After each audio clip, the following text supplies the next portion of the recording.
우리 축복하는 시간 갖도록 합니다. 저 뒤에 잠자려고 작정을 하고 턱 굽이고 있는 우리 정사무엘 반죽이라도 했네요. 오늘은 늦지 않고 사도신경도 하고, 예, 할렐루야 샬롬 하고 축복합니다. 할렐루야 샬롬 샬롬 샬롬 샬롬 샬롬 샬롬 샬롬.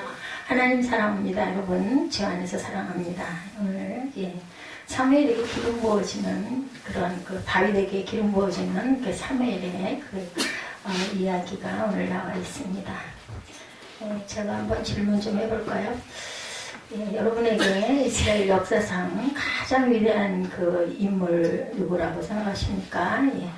에스더 전투사님, 이스라엘에서 가장 구약에 나오는 위대한 인물 꼽으라고 그러면 누구? 자, 바울 전사님 누구라고 생각? 다윗이에요. 자, 우리 이혼정 집사님 혹시 생각나는 인물 구약에? 솔로몬. 우리 혹시 예지? 구약에 나오는 인물 중에서 가장 위대한 인물이다. 역사를 잘 이끌었던 인물이다. 야곱. 자, 성사무엘은 혹시 생각나는 인물 구약에? 답이 안 나와서. 답이 안 나와. 사무엘이래. 본인이 고개를 끄덕여. 사무엘이 될 줄로 믿습니다. 아멘. 예. 모세죠, 모세. 예. 출애굽을 시켰던 그런 물론 각자의 여러 가지 설이 있기 때문에 이게 꼭 정답이다 할 수는 없지만 저는 모세라고 생각합니다. 그리고 두 번째 인물이 제 생각에는 엘리야 그리고 다윗, 저는 그렇게 생각이 듭니다. 이스라엘을 애굽에서 건져낸 40년 광야를 돌았던, 그렇지만 또 가나안에는 들어가지 못했던, 반석을 혈기를 내서 치는 바람에 그만 못 들어가고 느보산에서 가나안 땅 들여다보면서 잔이라 이렇게 끝이 나죠. 두 번째 후보 엘리야입니다. 순서로 보자면 엘리야는 전무후무하게 이스라엘을 미혹한 바알 종교로부터 이스라엘을 건져낸 그런 사람, 선지자이기도 하죠. 이를 위해서 그는 갈멜산에서 목숨을 건 전쟁을 치르죠. 또 한 사람이 후보가 있다면 바로 오늘 본문에 나타나는 등장하는 다윗입니다. 이스라엘 국기 여러분들 아시죠? 보셔서 위아래 하늘색으로 두 줄이 있습니다. 위에는 하늘, 아래는 땅을 가리키죠. 색이 하늘색인 것은 영원을 의미하고 영원한 하나님의 나라라는 뜻, 가운데 별이 있습니다. 이 별을 마겐 다윗의 별 이렇게 부릅니다. 별은 메시아를 상징합니다. 이스라엘이 꿈꾸는 메시아는 다윗 같은 사람, 다윗 같은 메시아가 와서 이스라엘을 하늘과 땅에 빛나는 별과 같은 민족이 되게 하리라는 믿음이 이 국기 안에 새겨져 있습니다. 다시 한번 예지는 좀 이런 거 잘 좀 메모를 하면 좋지 않을까 싶어요. 자, 이스라엘의 국기 위아래 하늘색 두 줄, 위는 하늘, 아래는 땅을 가리킨다. 색이 하늘색인 것은 영원을 의미한다. 영원한 하나님의 나라, 그리고 가운데 별, 이것은 마겐 다윗의 별이다. 이것을 상징합니다. 별은 누구를? 메시아하고 장차 오실 메시아, 다윗과 같은 메시아가 와서 이스라엘을 하늘과 땅에 빛나는 별 같은 민족이 되게 하리라. 이런 뜻을 갖고 있는 국기죠. 과연 다윗은 예나 지금이나 이스라엘 역사의 한 중심이 되어 있습니다. 우선 다윗은 이스라엘 역사상 가장 넓은 영토를 차지하고 있죠. 그는 그동안 이스라엘을 괴롭혀온 블레셋, 암몬, 모압을 모두 정복합니다. 왕이 된 다음에는. 그 전에는 어땠어요, 여러분들? 13년 이상을 쫓겨다니는, 그리고 아들에게도 배반을 받아가지고 이스라엘을 떠나서 버선발로 도망을 치는 그러한 사건이 있었어요. 그 모든 일을 치르고 나서 다윗이 왕이 된 후에 모든 그 묶인 땅들을 전부 다 정복을 해서 가장 커다란 영토를 차지했던 그 시대, 절정이 다윗 시대에 일어나죠. 남쪽으로는 시나이 반도, 북쪽으로는 터키 등으로 요르단, 사우디아라비아에 이르는 방대한 제국을 이루었습니다. 다윗은 정말 전쟁에도 등했던 것, 그것은 다윗이 대단했던 것보다는 하나님께서 늘 함께 하셔서 이기게 하시죠. 역사상 한 번도 이 영토보다 넓었던 시대는 없습니다. 다윗은 또한 예루살렘을 이스라엘의 수도로 정한 인물입니다. 그 뒤에 모든 역사는 예루살렘을 중심으로 일어나죠. 당시 예루살렘에는 호전적인 여호수 사람들이 살고 있었는데 다윗은 그들을 몰아내 수도로 삼고 하나님의 성전을 건축할 준비를 하죠. 본인이 건축하지는 못해요. 그렇지만 준비는 모두 다 다윗이 해주죠. 아들 솔로몬에게. 성경에 다윗의 이름이 여러분 몇 번 나올까요? 혹시 알고 계시나요? 예지 눈을 빛내는데 성경에 다윗이라는 이름이 몇 번 나올까요? 자, 삼혜라 그냥 맞춰봐. 그냥 찍어봐. 몇 번쯤 나올 것 같아? 다윗이라는 이름? 300번. 자, 정바울 전사님 혹시 기억하고 계세요? 네, 모르세요? 자, 우리 김종국 집사님 그냥 찍어보세요. 몇 번? 많을수록 좋아요. 선 선사님 혹시 기억하세요? 600번이에요. 그러니까 500번이 가장 근접했어요. 600번. 신약성경에는 몇 번? 작게. 신약성경 그냥 찍어, 예지야. 몇 번? 오, 정답, 딩동댕. 네. 너무 기특하네. 신약성경에 60번 찍었어? 아니면 알았어? 찍었지. 대단한 지킴이야. 성경에 가장 많이 나와요. 그 성경장으로 보면 아브라함의 14장, 야곱과 요셉이 각각 11장, 엘리야가 10장 분량입니다. 근데 다윗은 몇 장? 자, 다시 한번, 재밌게 우리 오늘 인도하죠. 아브라함이 14장, 야곱과 요셉이 각각 11장, 그리고 엘리야가 10장. 다윗은 많겠죠. 얼마? 선생 찍어봐, 맞춰봐. 한번. 응? 사무엘아 몇 번 나올 것 같아? 몇 장쯤 될 것 같아? 사무엘 찍어. 80장보다 조금 작아. 66장. 66장에 정도 된다고 합니다. 다 무엇을 보나 월등하게 이스라엘을 대표하는 인물. 질문은 다윗이 이렇게 위대하게 될 수 있었던 이유가 무엇일까요? 무슨 힘의 비밀로 그가 이렇게 위대하게 되었을까요? 무슨 힘일까요? 예전 무슨 힘일 것 같아? 다윗이 이렇게 위대하게 된 이유. 무슨 힘? 하나님의 힘. 딩동댕. 하나님의 힘이에요. 자질이 있어. 그죠? 찍었지, 그것도. 아니야. 성경적으로 알면은 답이 나오죠? 본인의 힘이 아니에요. 하나님의 힘이죠. 오늘부터 여러분들과 함께 다인 이야기 몇 장이나 될지는 모르지만 새벽 예배에서 제가 은혜 받은 부분들을 중간중간 또 잊어버려가지고 기억을 했었는데도 잊어버렸던 부분들이 있는데 그게 건너뛴 이유는 기억이 안 나서 그래서 그냥 이 16장으로 3회상이 건너뛰어 왔습니다. 이렇게 다윗을 통해 자신을 돌아보고 다윗을 통해 예수님을 배우고 다윗을 통해 예수님을 닮아가는 저와 여러분들이 되셨으면 합니다. 혹시 16장에서 8장으로 갈 수도 있으니까 이해하십시오. 왜 하나님은 다윗을 선택하시고 다윗을 그토록 위대하게 쓰셨는가? 자, 이게 물음표예요. 그죠? 다윗도 온전치 못한 부분이 너무나 많았어요. 제가 구약을 쭉 보다 보니까 바세바 사건만이 아니라 그 외에도 계명을 많이 어긴 부분도 많았습니다. 그런데 하나님께서는 다윗을 끝내버리지 않고 붙들어 주시죠. 뭐 때문이에요? 뭘 너무너무 잘했어요. 제일 잘했던 거. 다윗이 제일 잘했던 거 얘기가 뭘 것 같아? 다윗이 제일 잘했던 거. 하나님이 다윗을 버리질 않아서 잘못을 많이 했는데도 옳지. 너무너무 잘하네. 중심을 보시는 하나님께서 회개를 해도 어떤 회개? 온전한 회개를 했어요. 그렇죠? 첫 번째 이유가 중심을 보시는 하나님이기 때문에 다윗의 그 모든 실수를 중심을 보시고 용서해 주시죠. 하나님께서는 우리가 그냥 하는지 가식으로 하는지 진짜로 하는지는 아시잖아요. 우리 마음판을 다 아시기 때문에. 그래서 하나님의 감동을 받은 사무엘이 베들레헴을 오늘 본문 내용이야. 그죠? 베들레헴을 향해 갑니다. 이세의 아들들 중 이스라엘 왕이 있을 것이라는 하나님의 계시를 받았어요. 그 전에는 누구였어요? 다윗 전에 누구였지? 1대 왕이? 사울왕. 사울왕이 버림받은 이유는 교만해서. 그렇지. 이렇게 해서 알고 가는 거야. 아침 일찍 남한을 출발한 사무엘이 베들레헴에 도착한 것은 오후녁이었어요. 도착하자마자 하나님께 제사를 드린 사무엘은 이새에게 곧 아들들을 데려와 달라고 말하죠. 이새는 큰아들부터 사무엘 앞에 나가게 합니다. 아들을 몇 말째 아들만 남겨놓고 7명을 쭉 갖다 세우는데 이새 아들들이 다 잘생겼어요. 아주 엘리압이죠. 첫아들. 우람한 체격에 다부진 생김새는 누가 봐도 대단한 인물입니다. 엘리압은 남자답고 한눈에 봐도 카리스마가 넘쳤어요. 누가 또 그렇게 잘생겼어요? 예.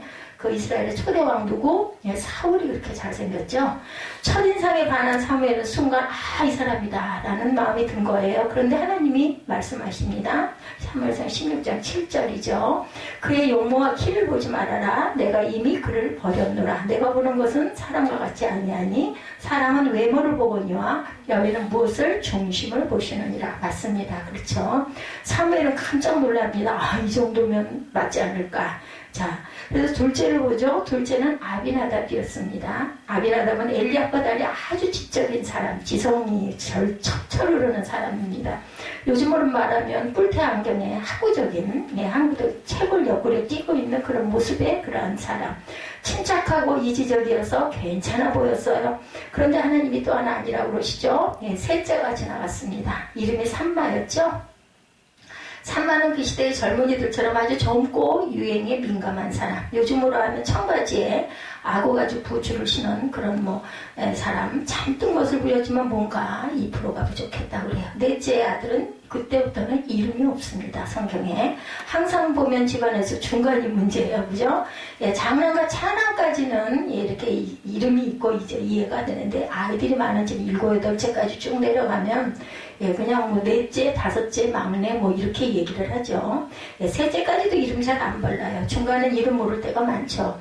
우리 김종국 집사님 댁이 그랬을 것 같아요. 근데 이제 아들이 둘이니까 아들 이름은 다 정확하게 아마 붙었을 것 같습니다. 넷째, 다섯째, 여섯째, 일곱째가 지나가죠. 문제가 생겼어요. 분명히 이세의 아들 중에 왕이 있을 것이라고 하셨는데 7명을 다 봐도 없어요. 그래서 사무엘이 실망스러운 표정으로 이세에게 묻죠. 이제 더 없어. 오늘 본문 그 내용입니다. 그랬더니 이세가 말하죠. 하나 있기는 있습니다만 말에 힘도 없고 기대도 안 하는 눈치였어요. 성경을 보면 16장 11절에 맞아 아직 막내가 남았는데 그는 양을 치고 있습니다. 이제 이 말은 있기는 있는데 어려서 내놓을 만한 그러한 제목이 아니다. 이런 뉘앙스를 갖고 있죠. 막내를 히브리어로 하카톤이라고 부릅니다. 하카톤. 이 말은 막내라는 뜻도 있지만 어린 사람, 약한 사람, 시원치 않은 사람 이런 뜻을 갖고 있어요. 별 볼 일 없다는 거죠. 다윗은 나이만 어린 것이 아니라 집안에도 그렇게 귀한 존재가 되지 못한다라는 뜻이죠. 그가 양을 치고 있습니다 라는 말도 다윗은 지금 형들이 해놓은 일의 뒤 일을 수습하고 있다. 그런 뜻으로 들립니다. 아버지마저도 막내를 별로 기대를 하지 않습니다. 마땅히 대안이 없던 사무엘은 그래도 그 아들이라도 데려와 보라고 했고 다윗은 들에서 양을 치다가 갑자기 차출을 당하죠. 사무엘이 다윗을 보았는데 이게 웬일이에요? 어리기는 했지만 조금 다르게 보입니다. 사울처럼 키가 크고 우람하지는 않았지만 얼굴빛이 붉고 눈이 빼어나고 얼굴이 아름다웠다 이렇게 표현되고 있습니다. 그를 바라보고 있는데 하나님이 말씀하죠. 이가 그니 일어나 기름을 부어라. 오늘 본문에 나오죠. 사무엘이 일어나 기름을 부었고 그때부터 이스라엘 역사는 새로 시작이 됩니다. 다윗을 선택하는 장면을 보면 사울과 많이 대조적이에요. 사울은 기스의 장남이었죠. 가정의 기둥이었고 집안에서도 기대를 모은 아들이었습니다.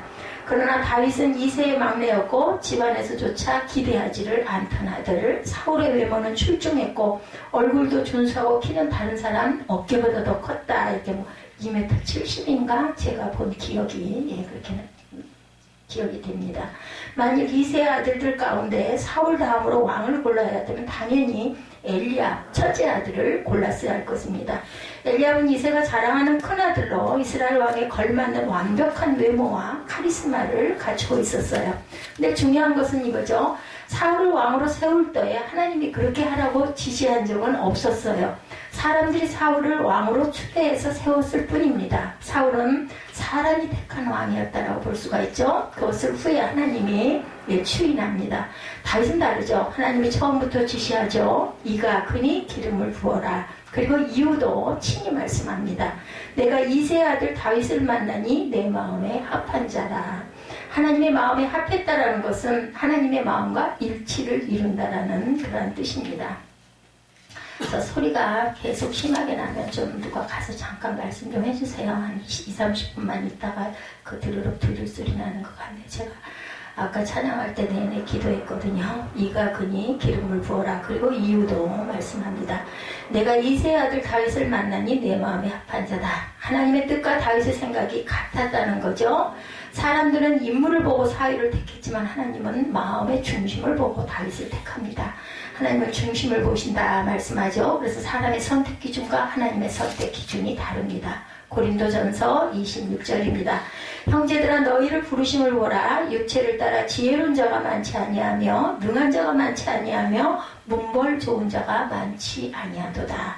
그러나 하나님께서 세상에 미련한 것들을 택하사 지혜 있는 자들을 부끄럽게 하시려고 세상에 약한 것들을 택하사 강한 것들을 부끄럽게 하시며 하나님께서 세상에 천한 것들과 멸시받는 것들과 없는 것들을 택하사 있는 것들을 폐하려 하시나니. 고린도전서 1장 26절 후반절입니다. 하나님의 마음에 합한다는 것은 한 마음을 가졌다는 거죠. 우리 마음이 합했어 그러면 마음이 한 마음이 됐다는 뜻이죠. 예, 왔다 갔다 안 하는 것이죠. 예, 우리가 항상 한 마음, 두 마음이 아닌 한 마음이 되어야 되겠다. 그죠? 예, 야고보서 1장 8절에 두 마음에 대한 이야기가 나옵니다. 예, 그 한 마음 영어로 맞나 모르겠어요. single mind. 예, 어때요? 예, 선생님 맞을까요? single mind. 예. 야고보서 1장 8절에 6절부터 보면 야고보서 1장 6절부터 보면 오직 믿음으로 구하고 조금도 의심하지 말라. 의심하는 자는 마치 바람에 밀려 요동하는 바다 물결 같으니 두 마음을 품어 모든 일에 정함이 없는 자로다. 두 마음을 가져서는 안 되겠죠? 두 마음을 품는 것은 바람에 밀려 요동하는 바다 물결 같다. 이런 사람도 구할 수도 있지만 얻은 것은 없다라는 거죠. 구할 수는 있지만 얻을 수는 없다는 거예요. 한 마음이 아닐 때는. 다윗이 시편에서 자주 쓰는 말이 전심으로 하나죠. 예, 온 마음을 다해서. 이 말은 마음과 뜻과 정성을 다해서 하나님을 섬긴다는 뜻이죠. 예, 오늘 읽은 말씀. 다윗이 아직 어릴 때 베들레헴에서 처음 기름 부음을 받죠. 그가 처음 기름 부음을 받을 때 그는 왕으로 인정이 됩니다. 그러나 왕위에는 오르지를 않습니다. 얘가 한 장 건너뛰었네요. 죄송합니다. 했더니 시편 9편 1절입니다. 내가 전심으로 야훼께 감사하며 모든 기사를 전하리이다 말씀하죠. 시편 119편 10절에도 내가 전심으로 주를 찾았사오니 주의 계명에서 떠나지 말게 하소서. 전심이 나오죠. 하나님과 더불어 다른 모든 것을 가졌을지라도 하나님 한 분만 가진 사람보다 더 많이 가졌다고 할 수는 당연히 없죠. 오로지 하나님 한 분으로 만족하고 그분만 바라보는 것이 마음 중심이어야 합니다.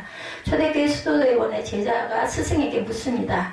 아바 마음 중심이 무엇입니까? 스승이 대답합니다. 흔들리는 물에 얼굴을 비춰볼 수 없는 것과 같이 사람도 다른 생각을 깨끗이 없애지 않고는 하나님을 볼 수 없다. 구체적으로 말씀해 주십시오 하고 말합니다. 여러분들 이해하시죠? 예, 흔들리는 물 속에서는 우리 얼굴이 잘 안 보여요. 잔잔하고 조용해야 보이죠. 그가 다시 말씀합니다. 아무도 무시하지 말고 아무도 단죄하지 말고 아무도 비난하지 말라. 모든 사람을 다 잊어버린 것 같이 오직 하나님만 바라보라. 그것이 마음 중심이다. 이렇게 가르쳐 주랍니다. 그래서 어느 날 고양이가 쥐와 싸웠대요. 그런데 놀랍게도 누가 이겼어요? 예, 고양이가 당연히 이겨야 되는데 쥐가 이겼어요. 사람들이 묻습니다. 어떻게 고양이가 아니라 쥐가 이겼지? 참 대단하다. 그때 쥐가 말합니다. 고양이는 심심풀이로 싸웠겠지만 나는 사력을 다해서 싸웠습니다. 뭐예요? 전심으로 싸웠다라는 거죠. 우리가 공부를 할 때도 뭔가를 이루려고 할 때도 전심으로 하시기 바랍니다. 제가 아들을 위해서 항상 기도하는 그 내용이 바로 또 이 내용이에요. 뭔가 목표를 정하고 정말 전력 질주하면은 안 될 일이 없죠. 근데 너무 곁눈을 팔고 쉬는 시간이 많다 보면은 그 쉬는 시간이 아니라 그 시간이 그냥 중심이 돼버리면 문제가 있습니다. 자, 그렇습니다. 사력을 다해 싸운다는 것이 마음 중심으로 하나님을 믿는 믿음. 예, 뭐가 싸워요? 우리는 사단과 싸우죠. 사단이 어렸을 때는 저는 마귀, 사탄 그러면은 막 뿔 달린 무서운 형상 그런 거 상상을 했어요. 그런데 그게 아니죠. 달콤한 것들이 사단이더라고요. 보면 사울은 사람을 보고 자기를 바라보다가 망했어요. 그렇죠? 그러나 다윗은 오로지 하나님만 바라보았다라는 겁니다. 그래서 하나님께서 내 마음에 합한 자다 말씀하죠. 다윗이 실수가 없었던 게 아니에요. 아까 말씀드린 대로 성공할 때도 있었지만 실패할 때도 있었습니다. 그러나 다윗은 실패든 성공이든 하나님만 바라보고 항상 하나님께 먼저 여쭤보죠. 우리에게 중요한 것은 지금 우리가 어디 있느냐가 아니라 우리가 지금 어디를 바라보고 있느냐가 가장 중요합니다. 하나님은 전심으로 자신을 찾는 자를 만나 주십니다. 믿으십니까? 아멘. 역대하 6장 9절입니다. 야훼의 눈은 온 땅을 두루 감찰하사 전심으로 자기에게 향하는 자를 위하여 능력을 베푸시나니 이렇게 말씀합니다. 하나님이 다윗을 사랑하신 첫 번째 이유입니다. 여러분들 한번 이런 생각 안 드세요? 내가 이왕지사 주일 하루를 하나님께 드리고 하나님을 믿는다 내가 하니 나도 한번 하나님이 정말로 그러신가 내가 좀 한번 해보자 이런 마음을 한번 가져보세요. 그럼 분명히 하나님께서 여러분에게 다윗이 기름 부음을 받고 났더니 어떻게 됐더라고요. 마지막 절에 13절에 보니 뭐라 그래요? 다시 야훼의 영에 크게 감동되니라. 이렇게 나오죠. 크게 야훼의 영에 감동되면 우리가 능치 못함이 없습니다. 이런 믿음, 이러한 이왕지사 내가 예수를 믿을 바에는 1등으로 한번 믿어보자. 이런 소망을 한번 품어보시면 좋겠어요. 제가 요즘에 여러분들에게 드릴 성경 말씀을 마음으로 많이 묵상을 합니다. 이렇게 편하게 그냥 누워있을 때든 언제든 어떻게 하는 게 좋을까. 그랬더니 하나님이 딱 답을 주셨어요. 그래서 자 이거구나. 이 지혜를 하나님께 구하세요. 그러면은 떠오르게 하십니다. 성령의 기름 부음을 받죠. 제가 아까 말씀드린 대로 두 번째로 왜 하나님이 다윗을 사랑했겠는가. 물으면 그가 성령을 사모한 사람이었다. 성경에 보면 다윗은 모두 3번 기름 부음을 받죠. 첫 번째가 오늘 읽을 말씀. 다윗이 아직 어릴 때 베들레헴에서 처음 기름 부음을 받았죠. 오늘 본문. 그가 처음 기름 부음을 받을 때 그는 왕으로 인정을 받습니다. 그러나 왕이 오르지는 못하죠. 신분은 왕이었지만 실제로는 사울의 신하였어요. 두 번째 기름은 유다 지방의 땅 헤브론에서 받습니다. 그가 기름 부음 받을 때 그는 이스라엘 한 지파인 유다 지파의 왕이 되죠. 한 지파예요. 한 지파 유다 지파. 그러나 아직 전 이스라엘을 통치하지 못하고 사울의 견제와 여러분들 잘 아시는 대로 핍박을 엄청나게 받죠. 10년이 훨씬 넘는 기간 동안을 도망을 다니죠. 그렇습니다. 그러나 다시 다윗이 사울로부터 완전히 벗어나 전 이스라엘을 통치할 수 있었던 것은 3번째 기름 부음을 받은 다음입니다. 그때 그는 드디어 전 이스라엘을 장악할 수 있었고 명실상부한 이스라엘의 왕이 되죠. 다윗이 이스라엘의 왕으로 세워지는 과정은 결국 그가 기름 부음을 받은 과정과 일치하고 있습니다. 첫 번째 기름 부음으로 그는 왕의 신분을 얻습니다. 오늘 본문. 그러나 신분을 얻었다고 왕이 되지는 않았고 아직도 많은 시련과 훈련이 남아있었어요. 그 후에도 그는 계속 기름 부음을 받고 그 결과 전 이스라엘의 왕이 되죠. 이것이 다윗이 왕으로 세워지는 과정입니다. 우리는 어떻게 성령의 기름 부음을 받아야 할까? 여러분들 지속적인 성령의 기름 부음이 왜 필요할까? 옛날 이스라엘에는 3종류의 기름 부음이 있죠. 여러분들 잘 아시죠? 첫 번째는 나병 환자를 위한 기름 부음이었고 다음은 제사장을 위하여 그리고 마지막은 왕을 위한 기름 부음입니다. 첫 번째 나병 환자를 위한 것 레위기 14장에 나오는 나병 치료 과정을 보면 이렇게 기록되어 있습니다. 사람이 일단 나병으로 판명되면 집 밖에 나가 물로 몸을 씻어야 한다고 합니다. 그리고 동물의 피로 몸을 닦은 후 제사장에 와서 기름을 바르도록 합니다. 옛날 사람들은 나병을 하나님의 저주의 상징으로 보죠. 천역이다 이렇게 얘기합니다.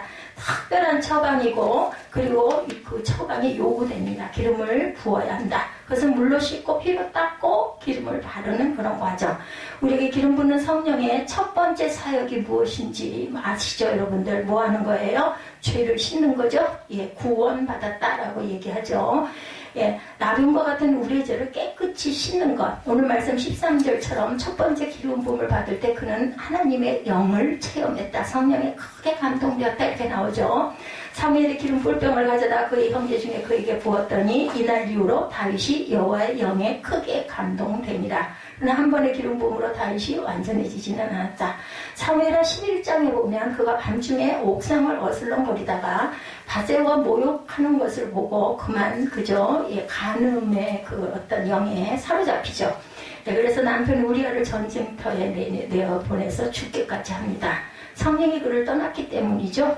예, 시편 51편 11절에 보면 나를 주 앞에서 쫓아내지 마시고 우리 이거 찬양 많이 하죠. 주의 성령을 내게서 거두지 마소서. 첫 번째 기름 부음을 받고 왕의 이름은 얻었지만 그 이름이 그를 마음의 죄에서 벗어나지를 못하게 합니다. 그래서 두 번째 기름 부음이 필요했던 거죠.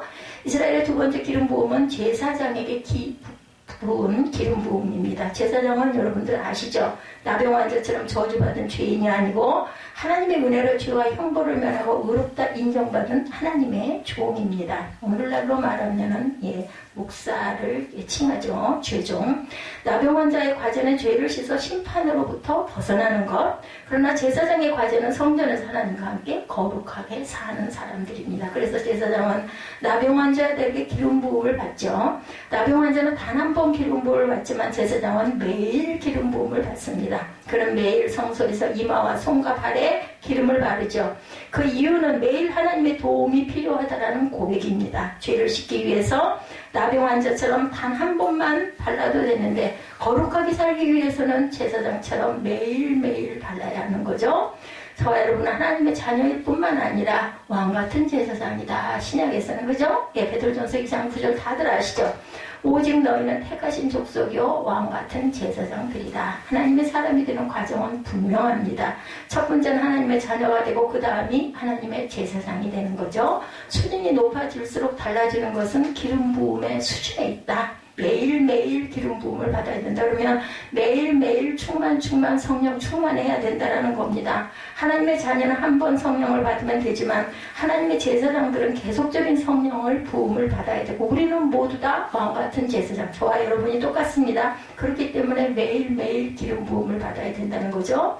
그러다가 이스라엘 전체를 통치하게 된 때가 언제예요? 세 번째 기름 부음 받았을 때, 이때는 사울이 죽은 후죠.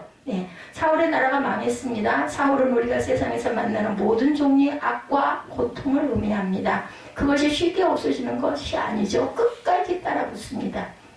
우리가 기름 부음을 받아도 끝까지 따라붙죠. 언젠가는 반드시 없어집니다. 유대인의 책에 보면 이런 이야기가 나옵니다. 다윗 왕이 보석 세공인에게 자기를 위해 반지를 만들고 거기에 글귀 하나를 새기라 하고 보석 세공인에게 말하죠. 언제나 교만하지도 않고 그렇다고 낙심하지도 않을 글을 새겨달라 얘기합니다. 얼마 후 보석 세공인이 반지를 가지고 왔어요. 반지에는 뭐라고? 이것 또한 지나가리라 이렇게 쓰여 있더랍니다. 다윗은 그 글을 보고 승리했을 때는 자만하지 않고 고난이 왔을 때는 낙심하지 않았다고 합니다. 이것 또한 지나가리라. 결국 지나가죠. 코로나도 반드시 지나갈 줄 믿습니다. 성공했다고 절대로 자만할 일이 아니죠. 잘한 것도 지나가죠. 고난당한다고 낙심할 일도 아닙니다. 고난도 지나갑니다. 그렇게 심히 고생을 당해도 이제 마지막이다 했어도 그 이야기를 옛날 이야기처럼 할 때가 반드시 옵니다. 그죠? 다윗의 기름 부음 받음이 1차, 2차, 3차였다고 제가 말씀드립니다. 베들레헴, 헤브론, 예루살렘 이를 순서적으로 베들레헴에서 첫 번째 집에서 기름 부음을 받고 헤브론에서 기름 부음을 받고 세 번째는 예루살렘에서 기름 부음을 받습니다. 왕의 신분 얻음을 부분적으로 다스린 이스라엘 전체 통치, 신분을 얻고 부분적으로 다스리게 되고 그 유다 지파의 왕이 돼가지고 마지막에는 이스라엘 전체를 통치하죠.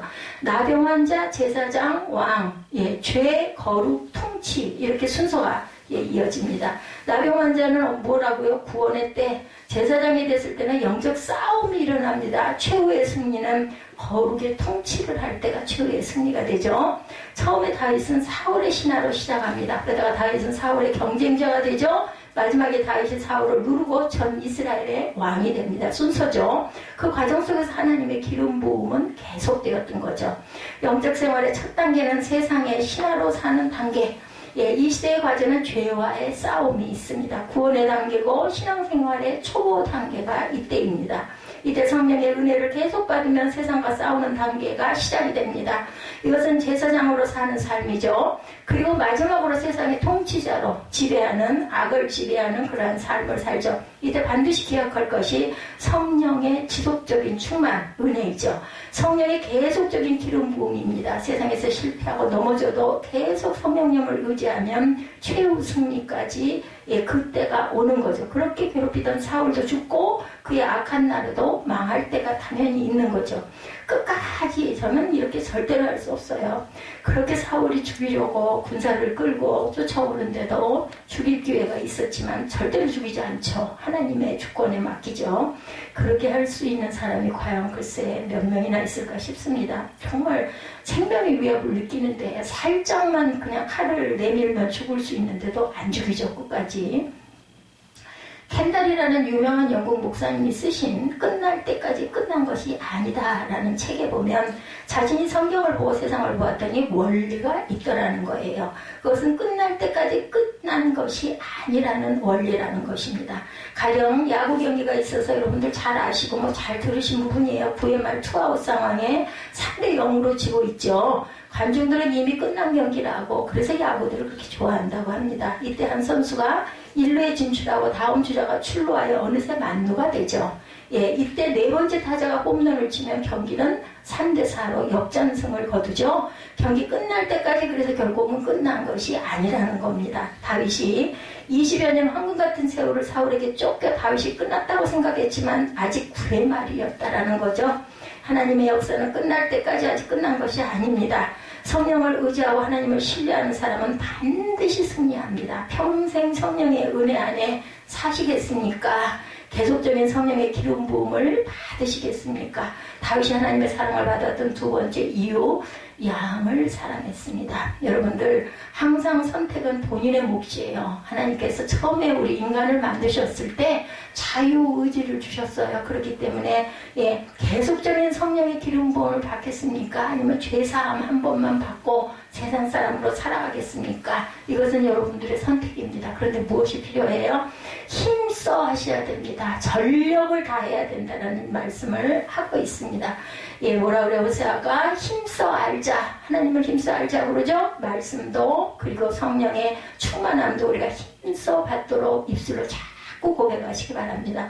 두 번째는 양을 사랑합니다. 하나님이 다윗을 사랑한 이유 반드시 빼놓아서는 안 되는 것 사랑했다라는 겁니다. 무엇을? 양을 치는 베들레헴 이세의 막내 아들이었던 다윗은 어릴 때부터 들여서 양을 치죠. 문제는 그가 너무 양을 사랑했다는 거. 뭘로 사랑했어요, 여러분?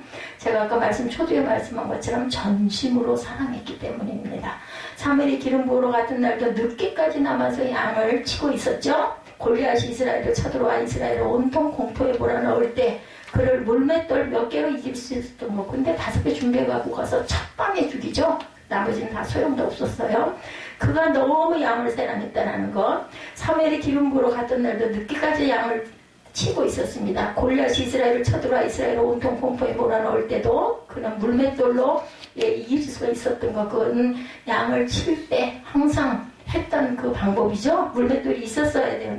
그 나쁜 늑대들을 몰아내기 위해서는 물맷돌을 던져야 했기 때문에 그게 바로 무슨 과정이어서 훈련 과정이었어요. 이스라엘의 통치자가 되고 정말 전쟁에 능했어요. 물론 하나님께 항상 여쭤보고 하나님이 대신 싸워주시긴 했지만 항상 하나님께 묻고 그대로 순종하죠. 그래서 그렇게 승리를 합니다.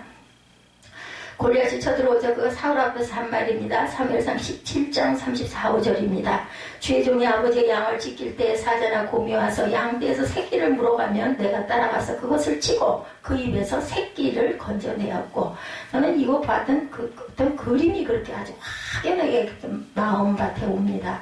주먹이 그죠? 사자 입 안으로 들어가죠? 그래서 그 속에서 이 양새끼를 이렇게 후려내는 부분을 보면서 제가 참 물면 팔이 떨어져 나갈 텐데도 그렇게 했던 다윗 얼마나 훈련이 됐겠어요. 민첩하게 그 사이에 그냥 끄집어내야 되는 그런 훈련을 했던 거죠.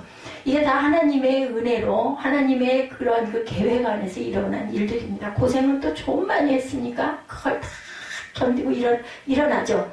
어릴 때부터 양을 사랑했던 다윗. 그래서 시편 78편은 하나님이 다윗을 선택한 이유를 말씀하죠. 예, 오늘 그 말씀의 본문이기도 하죠. 시편 78편 70절 71절 보면 또 그의 종 다윗을 택하시되 양의 우리에서 취하시며 전양을 지키는 중에서 그들을 이끌어내사 그의 백성인 야곱 그의 소유인 이스라엘을 기르게 하셨더니 이렇게 말씀합니다. 다윗은 다른 것이 아니라 하나님의 양의 우리에서 취한 사람이라는 거예요. 다윗이 한 일은 다른 일이 아니라 젖먹는 어린 양을 지키는 사람이었다는 것입니다. 어릴 때부터 이렇게 양을 소중히 여기고 사랑했던 다윗에게 하나님은 이제 그의 백성 야곱 그 소유 이스라엘을 양으로 주셔서 기르게 하십니다. 어린 양 한 마리를 위하여 목숨 걸고 곰과 싸웠던 다윗이고 그는 하나님의 어린 양 이스라엘을 지키는 왕이 되죠. 다윗은 자라면서 어릴 때 양을 사랑했듯이 사람을 사랑했습니다. 겸손히 사울의 신하로 들어가서 그 밑에서 복종하면서 사울을 사랑하죠. 사울이 그를 시기하여 8번이나 창을 던졌으나 그는 오히려 음악으로 사울을 기쁘게 해주는 그런 궁정에서 하프를 연주하는 사람이었어요. 정신적으로 혼미하고 있을 때 사울을 도와서 항상 가가지고 하프 연주를 하죠. 사무엘상 16장 23절입니다. 다윗이 수금을 취하여 손으로 탄즉 사울이 상쾌하여 낫고 지금으로 보면은 치유를 하는 그러한 일을 했습니다. 상쾌하게 했다라는 말은 마음을 편하게 했다, 마음에 쉼을 주었다라는 거예요. 정신적으로 편안하게 해주는 그러한 수금을 취하여 연주하던 연주자였습니다.